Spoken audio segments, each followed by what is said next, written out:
Hey, good evening, good evening, good evening. Welcome along to our Thursday night training webinar. As usual, this is me, Gediminas, your host. I hope you guys have been having a fantastic week so far. If I can ask you guys just to go ahead and type in a chat box if you can hear me okay. So this way we will go ahead and start our webinar. Hope you guys are ready. So today we're going to talk about the four different stages of development in business and how to help your team members at each of those levels to succeed, to support them in the right way, and to help them really to get results. Because really, again, the success of your business is the success of your business partners. So the better you look after your business partners and the better you know how to help them, the better results you can expect to get in your business. Okay, so what we're gonna do, hey guys, welcome along, welcome along. So first of all, how can you support your new business partners, or how can you manage your business partners? So there's really two ways of managing your business partners. One is the directive way of supporting, which basically means if you're managing your business partners directively, that means you're telling them exactly what to do. So you go, for example, you can go, Mary, you just registered. What I need you to do now is go to the training website here, or go to the company website here, go under the incentives and read the 10-day incentive program. So this way you're very direct, you're giving them clear instructions, and you go get back to me after you read that incentive, something like that. So this is very directive. Now there's other way of managing your business partners, which is supportive, which is basically motivating a person and encouraging to do something more than actually telling them what to do, right? So that could be something like, giving a bit of a motivational speech to your team member, or helping them, to lifting them up after they had a bad day, etc. So that's a supportive way. Okay, so what are the four development stages? Well, the first development stage is enthusiastic beginner. So everybody, when they first get started in a job or in a business, they are the enthusiastic beginner. And if you have been in a business for a while, when you first got started, you was the enthusiastic beginner. So these guys are excited, they can't wait to get into it. Their mind is buzzing, they can't sleep. They're basically really are excited and enthusiastic beginners. Now, when the person is enthusiastic beginner, do you really need to motivate them? Not really. I mean, they already motivated, so you don't really need to motivate them. So what sort of management style can you then adapt with these enthusiastic beginners? Well, actually, for enthusiastic beginner, you need to do a high directive and very low support. So with a brand new person, you don't really need to motivate them, because they're already motivated, they're already pumped, they're already excited, because it's a brand new thing for them and they're super excited. So all you need to do is give them direction, because even though they're super excited, they have no clue what to do. So you need to really get down to basics and explain to them very simplistically what to do, so how to get started, what to do, what's the first thing to do, what's the second thing to do, what's the third thing to do, and really explain them in a clear way. Just give them direction. Say, hey, you need to do this, that, and the other. Tomorrow, you need to do this, that, and the other. So you just give them, be very directive with brand new people, because they have enough motivation as it is. But after some time, once the person, and again, to give you an example, let's use the movie Karate Kid. Now, I don't know how many of you remember the movie Karate Kid, with Daniel San and the Mr. Miyagi, right? So basically, when Daniel got beaten up by these boys, right, he had a lot of motivation to learn karate, didn't he? So he asked Mr. Miyagi to become his teacher in karate, right? So at that point, he was an enthusiastic beginner. He didn't need any motivation. He had all the motivation in the world, because he's been beaten up, so he wants to learn karate, right? But he hasn't got a clue how to do karate, right? So he asks Mr. Miyagi to become his master, his teacher, and to train him, right? Okay, but after some time, we go from enthusiastic beginner to disillusioned learner. So the second stage is disillusioned learner, where the person is basically been in for a while and they start losing the motivation. They start losing the initial excitement.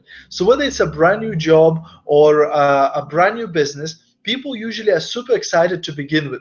But after a few weeks or maybe after a few months, the initial excitement goes down, right? So they haven't yet mastered the business, but they also are losing motivation because most people, guess what? They expect to earn a lot of money right away. They expect super success right away. And when a few weeks or few months passes and they haven't seen much result, they start losing the passion for it. They start losing the excitement. So they enter the second stage, which is disillusioned learner. So again, if we take Mr. Miyagi and Daniel-san as an example here, this would be when, at the beginning, Mr. Miyagi says to him, okay, you need to paint the wall and, polish the car and do the floor, etc. But at some point, the boy gets sick of doing all that work because he's not being trained karate, right? So he gets really frustrated, because, he does all of this work for Mr. Miyagi, but he doesn't get, what he wants. He wants the karate, right? He's just doing some work, right? Until, of course, Mr. Miyagi shows him that, all of the move he's been doing actually is going to be used in karate, right? But this is the point where in business, this is where most distributors would quit when they reach the disillusioned learner stage, because they haven't made any money yet and they lost the initial motivation and they go, you know what, I don't think this is going to work for me, right? So how can you support your team members at this stage in order to prevent them from quitting the business? So at this stage, you need to provide a high direction and a high support. So this stage, just saying, hey, John, go do this, that, and the other, is not going to work, because now they're losing motivation, right? So it might be more challenging just to give them direction. So at this point, you want to give them direction, but also motivation. So you might go, John, I really need you to come to this training on Wednesday, because at that training, this is what we're going to be teaching, and I think this is really going to be useful for you and your business, etc. So you're giving them direction, but you're also telling them why. You're giving them a bit of motivation.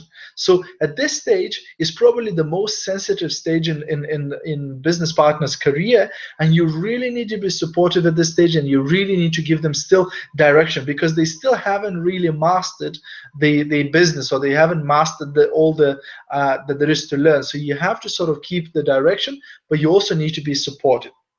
Now, once they go through the stage of disillusioned learner, they go to the third stage, which is reluctant contributor. So reluctant contributor is somebody who already know what to do, but they might be still a bit scared. They still might be a bit fearful. Right. So again, if we take Karate Kid as an example, this is where Daniel goes to the first tournament of karate, right? So he gets to the tournament and he's been trained by Mr. Miyagi and he's got the skills. He knows how to fight, but he gets to that first first tournament to fight, and he gets scared. He starts panicking because he hasn't really applied the knowledge yet, and he hasn't had any practice yet, right? So he knows how to do it, but he's still quite scared. So same in business partners terms, this might be somebody who has been to a couple of trainings, they've read a couple of books, etc. So they've got a rough knowledge how the business works, but because they haven't had much success yet, they're still quite scared. They might be a bit scared to go and speak to strangers about the business. They might be a bit scared, about approaching, people from the family and friends about the business. So they know what to do, but they're a little bit still scared, to do it. So at this stage, what we need to do, we do low direction and high support. So this stage, they no longer need you to direct them. They don't need you to give them basic instructions like, oh, you need to do this, that, and the other, because they've been through the trainings, they read the manuals, they read the books and everything. So they don't really need direction. What they really need is your support, is your motivation, is your encouragement, is, a little bit of holding by the hand. So at this stage, they need to be encouraged as much as possible and not that much direction. So at that point, you'd probably want to keep in touch with them and just give them, motivation, give them encouragement, encourage them to go ahead and try and, apply the stuff they've learned in practice to start building their business, to start building the customer base, etc. So that's the third stage of reluctant contributor. And then after the reluctant contributor, the person moves to the fourth stage, and the fourth stage is the peak performer.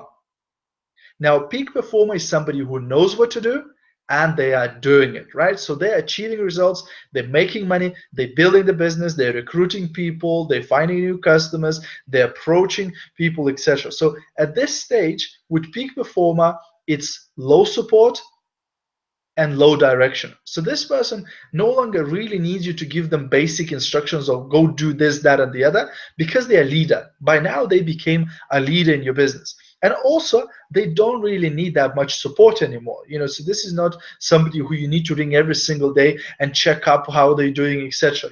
This is somebody who you keep in touch, to check progress, to keep them on track. So it doesn't mean if somebody becomes a peak performer in your team, becomes a leader, you just let them off and you go, good luck, bye for now, you don't need me anymore.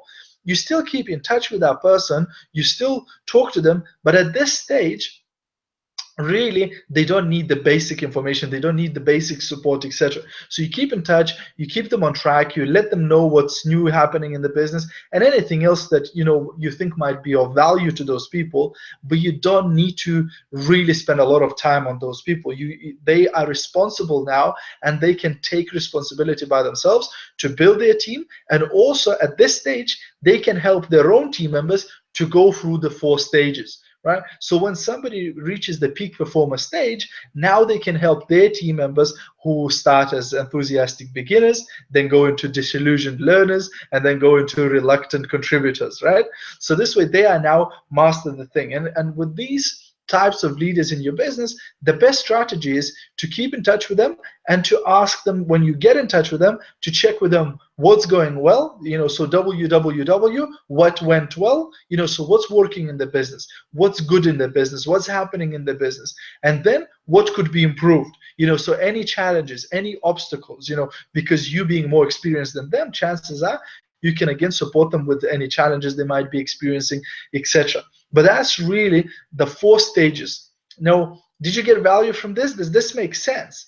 Can you think of which stage of this development you are on right now? Maybe you are an enthusiastic beginner, maybe you are a disillusioned learner, maybe you are a reluctant contributor, or maybe you're already a peak performer, right? So think about it. And the same way with your team members, have a think about where is your team members. When you're going to speak tomorrow to one of your team members, think about it. What sort of stage are they at right now? Are they enthusiastic beginner, where I need to give them a lot of direction and very little support? Or are they the disillusioned learner, where I need to give them loads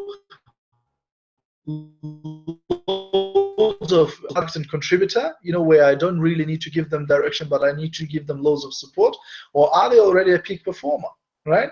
So I hope this has been valuable to you guys. I hope you picked up some things that you can use in your business. That's pretty much it for today. As always, guys, have a fantastic rest of your week. Have a great weekend, and I'll see you guys next week with a new training topic. And until then, if you have any questions or if you need any help, feel free to give me a shout. Feel free to email me or message me on Facebook or whatnot, and I'm there to help you out, to support you, to serve you, to guide you, to mentor you.